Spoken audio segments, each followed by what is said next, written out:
Mateus 26 narra a transição do Jesus Mestre para o Jesus Salvador. O texto deixa claro que a autoridade das suas palavras agora seria selada pela entrega voluntária da sua vida.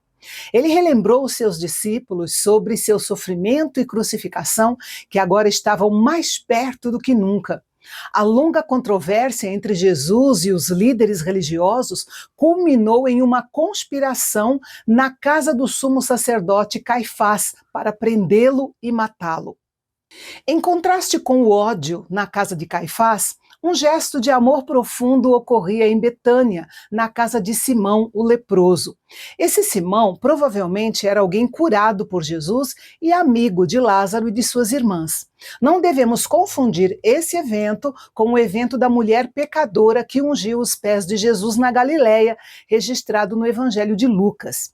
Ali, na casa de Simão, Maria, irmã de Lázaro, aproximou-se de Jesus com um frasco de alabastro e derramou sobre ele um perfume que custava cerca de 300 denários, o equivalente ao salário de um ano inteiro de um trabalhador comum.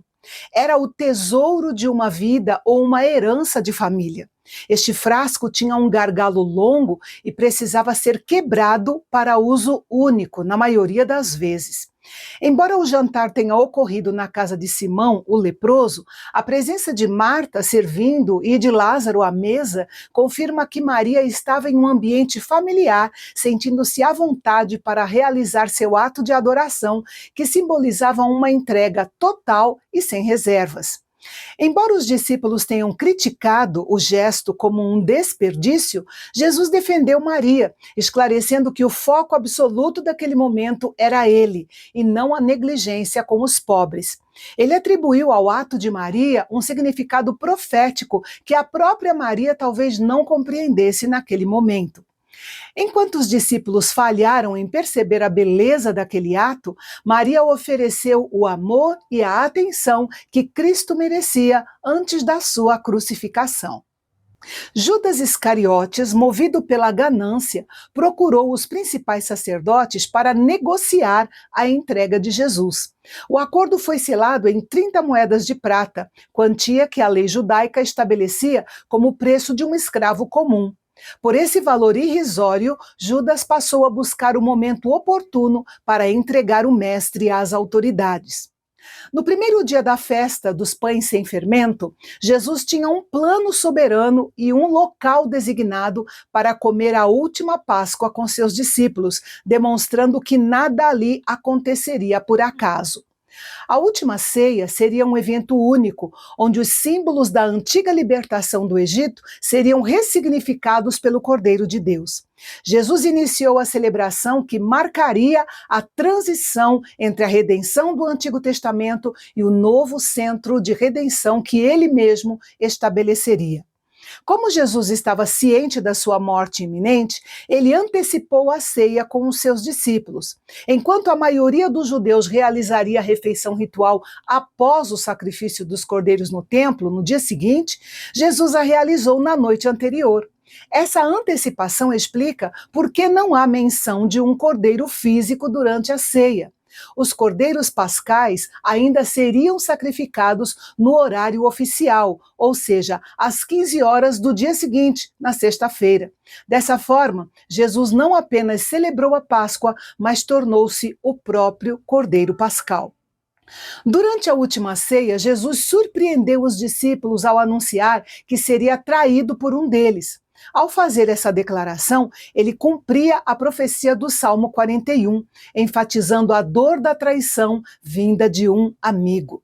Diante desse anúncio, a reação dos 11 discípulos foi um humilde autoexame e a pergunta: Senhor, sou eu? Judas, agindo com profunda hipocrisia, fez a mesma pergunta, mesmo já tendo recebido o dinheiro pela traição. Ainda assim, ao tirar o plano de Judas das sombras e torná-lo público, Jesus ofereceu a ele uma oportunidade de arrependimento. No auge da refeição da Páscoa, Jesus instituiu a nova aliança, ressignificando os elementos tradicionais da Páscoa. Jesus não usou as explicações rituais do Êxodo. Em vez disso, centralizou a liturgia em si mesmo. Ao partir o pão e oferecer o cálice, ele apresentou seu corpo e seu sangue como a base da nova aliança, movendo o foco da libertação do Egito para a redenção definitiva do pecado. Ao ordenar tomai e comei, Jesus enfatizou que a salvação é individual. E assim como o alimento é essencial à vida física, Cristo é indispensável à vida espiritual. Jesus selou aquele momento com uma promessa de esperança. Não beberia novamente do fruto da videira até que o fizesse no reino de seu Pai, referindo-se ao banquete futuro das bodas do Cordeiro. E finalmente ele cantou um hino, encerrando aquele momento. A refeição da Páscoa sempre terminava com o cântico de 3 salmos conhecidos como Hallel, um termo hebraico que significa louvor e de onde vem a palavra aleluia. Imagine como as palavras desses salmos devem ter confortado Jesus enquanto ele os cantava na noite anterior à sua crucificação. Após a ceia, Jesus advertiu os discípulos que naquela mesma noite todos o abandonariam. Essa afirmação não visava condená-los, mas reafirmar que Cristo tinha o controle absoluto dos eventos e que o sofrimento do Messias era o cumprimento fiel das Escrituras. Mesmo com a sombra da cruz sobre si, Jesus já olhava para além da morte, consolando seus discípulos com a promessa da sua ressurreição e um reencontro futuro na Galileia. Em contraste com a visão clara de Jesus, Pedro demonstrou estar tragicamente alheio à batalha espiritual que estava sendo travada. Ele declarou que jamais negaria o Mestre, e todos os discípulos disseram o mesmo. Mas Jesus, conhecendo a fragilidade humana, advertiu Pedro, especificamente, que antes que o galo cantasse, ele o negaria 3 vezes. Esta profecia foi de uma precisão cirúrgica. O canto do galo era o modo como os romanos chamavam a terceira vigília da noite, da meia-noite às 3 da manhã, porque era o período em que o galo costumava cantar nas vilas ao redor de Jerusalém. Jesus usaria esse sinal preciso para marcar o tempo exato em que a autoconfiança de Pedro desmoronaria, transformando um som comum no despertador da sua consciência. Em seguida, Jesus seguiu com os discípulos para o Getsêmani, um jardim nas encostas do Monte das Oliveiras, cujo nome significa prensa de azeitonas. O local era profético. Ali, o Filho de Deus começaria a ser esmagado sob o peso dos nossos pecados. Deixando o grupo principal e avançando um pouco mais com Pedro, Tiago e João, Jesus finalmente isolou-se em uma angústia profunda. O termo grego original descreve a maior tristeza imaginável, refletindo o horror espiritual de quem assumiria o lugar dos pecadores e receberia a punição divina que eles mereciam. Em sua oração, Jesus clamou: Pai, se for possível, passe de mim este cálice. Embora para Deus tudo seja possível, não era moralmente possível salvar a humanidade sem um sacrifício perfeito que satisfizesse a justiça divina. O cálice que angustiava Jesus era o cálice da ira e do julgamento de Deus contra o pecado. Jesus aceitou bebê-lo para que nós jamais tivéssemos que fazê-lo, confirmando que a cruz é o único caminho possível para a salvação. A luta no Getsêmani foi o alicerce da vitória no Calvário. Se a obediência não tivesse sido selada naquela prensa de dor, não haveria sacrifício na cruz. Jesus valorizava e desejava o apoio dos seus amigos mais próximos naquela batalha de oração, mas os encontrou dormindo, dominados pelo sono. Ao repreender Pedro, ele deixou um ensinamento vital. A vitória sobre a tentação não reside na força de vontade, mas na vigilância e na oração, pois embora o espírito esteja pronto, a carne é fraca. Ao orar pela 3ª vez, repetindo as mesmas palavras, Jesus demonstrou que a persistência na oração é plenamente compatível com a fé inabalável. Ao concluir sua oração, o cenário mudou da agonia para a determinação. Jesus sabia que Judas e a guarda do templo já estavam a caminho. Então ele se levantou e foi ao encontro do traidor, entregando-se voluntariamente para que o plano da redenção fosse cumprido. A chegada das autoridades ao Getsêmani revelou o temor que os líderes religiosos tinham de Jesus. Ele foi cercado por uma grande multidão armada com espadas e porretes, composta pela guarda do templo e reforçada pelos soldados romanos enviados sob o comando dos sacerdotes para garantir que um homem considerado perigoso não escapasse. Judas, servindo como guia, utilizou um sinal de profunda ironia: o beijo.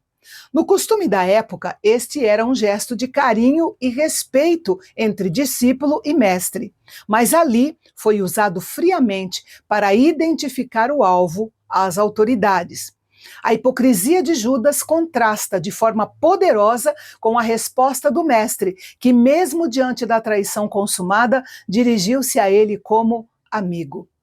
Essa palavra não era apenas um tratamento formal, mas o reflexo de um coração que não se deixou contaminar pelo clima de ódio à sua volta. Ao não oferecer resistência, Jesus demonstrou que sua prisão não era uma derrota pelas mãos de homens armados, mas uma entrega voluntária. No momento da prisão, a tensão culminou em um ato de violência. Pedro sacou da espada e cortou a orelha do servo do sumo sacerdote. Mas Jesus o repreendeu imediatamente, deixando claro que seu reino não seria estabelecido pela força. Ele revelou que, se quisesse ajuda, o Pai enviaria imediatamente mais de 12 legiões de anjos. No contexto militar romano, isso significava um exército de mais de 72 mil anjos para defendê-lo. Ao recusar a intervenção angelical, Jesus reafirmou que não era uma vítima das circunstâncias, mas um arquiteto do seu próprio sacrifício para que as Escrituras se cumprissem. Diante da recusa de Jesus em lutar, todos os discípulos fugiram para garantir a sua própria segurança. Embora Pedro ainda o seguisse à distância, nenhum deles permaneceu publicamente ao seu lado. Essa atitude nos lembra que raramente reconhecemos a verdadeira resistência de nossos corações até que sejamos confrontados por uma prova extrema. Após ser preso, Jesus foi conduzido imediatamente ao palácio de Caifás, o sumo sacerdote. Ali, em plena madrugada, entre quinta e sexta-feira, estava reunida uma parte do Sinédrio, que era o Conselho Superior Judaico, para dar início ao julgamento. Enquanto o mestre era levado para enfrentar os seus acusadores, Pedro o seguia à distância, movido por uma mistura de medo e lealdade. Ele conseguiu entrar no pátio do palácio, misturando-se aos guardas e criados para observar de longe o desenrolar dos acontecimentos e o destino final de Jesus. O julgamento noturno de Jesus foi marcado por uma série de violações gritantes das próprias leis e regulamentos do Sinédrio. Segundo a legislação judaica, os processos criminais jamais poderiam ocorrer à noite, durante o período da Páscoa ou na residência particular do sumo sacerdote. Deveriam obrigatoriamente ser realizados à luz do dia e no local oficial de reuniões. Além disso, a lei exigia que o veredito de culpa fosse proferido apenas um dia após o julgamento para permitir sentimentos de clemência e que o processo fosse iniciado com provas de inocência, regras que os líderes religiosos ignoraram em sua pressa para condenar Jesus. Em meio a esse cenário de injustiça, o tribunal utilizou falsas testemunhas, que, pelas leis vigentes, deveriam enfrentar a pena de morte por suas mentiras. Por fim, Jesus foi condenado com base em uma frase distorcida. O que era, na verdade, uma profecia gloriosa sobre a ressurreição do seu próprio corpo, foi maliciosamente transformada em uma ameaça de terrorismo contra o templo.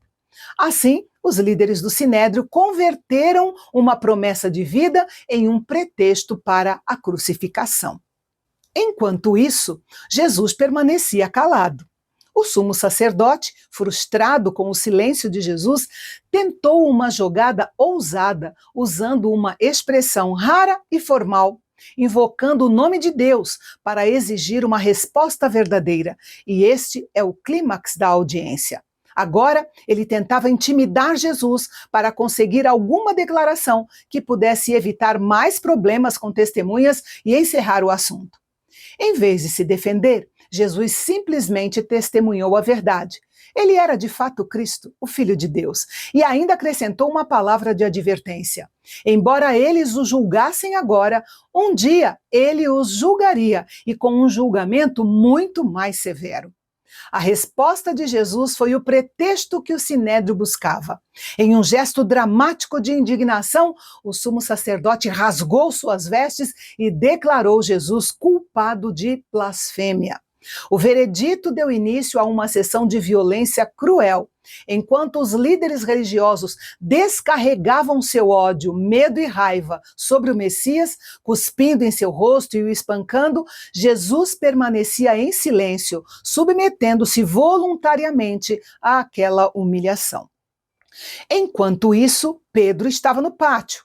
Ao ser reconhecido por duas empregadas, mentiu para as duas. Depois foi reconhecido por um grupo de homens, por causa do sotaque galileu. Os galileus falavam com um sotaque carregado e tão feio para os outros judeus que nenhum galileu tinha permissão de pronunciar a bênção sacerdotal no serviço da sinagoga. Para a primeira empregada, Pedro mentiu. Para a segunda empregada, ele jurou pela mentira. E para o grupo de homens, praguejou e jurou, mostrando um claro sinal de irritação e desespero. Ele perdeu completamente o autocontrole. E foi nesse exato momento que o galo cantou. O som do canto do galo, ecoando na madrugada, serviu como gatilho que trouxe à mente de Pedro as palavras de Jesus. O choque da realidade destruiu a sua autoconfiança. Ao perceber que havia falhado exatamente onde prometera ser forte, Pedro saiu do pátio e chorou amargamente. Esse choro, contudo, não foi apenas de remorso, mas o início de um profundo processo de arrependimento que pavimentaria o caminho para a sua futura restauração. E no próximo capítulo, vamos ver o auge da missão de Jesus, descrevendo seu julgamento perante Pilatos, a escolha do povo por Barrabás e o horror da crucificação. E eu espero você amanhã, aqui no Canal Bendito. Até lá.